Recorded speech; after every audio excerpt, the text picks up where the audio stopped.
Good evening আমার প্রিয় দর্শক। তো কুসুম ধারাকে কি করছিল সে সম্পর্কে বলবো, তার বিকাশ বিভাগে পড়া যায়।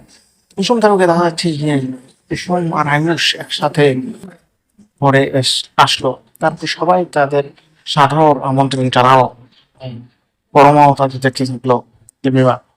তারপরে সবাই রাজ্য দেখতে থাকলো তাদের, যে তারা আসলো। তারপর কুসুম কি জানি বিবি করছিল, বলছিল যে যে বাড়ির নিচে ঝুঁকে সে বাড়ির কে প্রণাম জানিয়ে সে বলল যে আমি এই বাড়িতে সুযোগ পেয়েছি, ভাগ্য আমার যে আমি এই বাড়িতে আসার সুযোগ পেয়েছি, অন্তত চিরকাল আমি এই বাড়ি থেকে চলে যাওয়ারই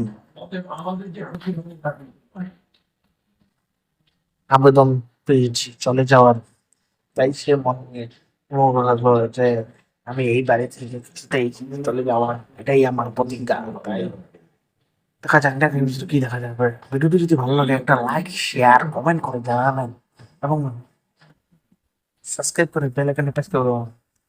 নতুন আসা আমার চ্যানেল। ধন্যবাদ আপনাদের ভিডিওটি দেখার জন্য।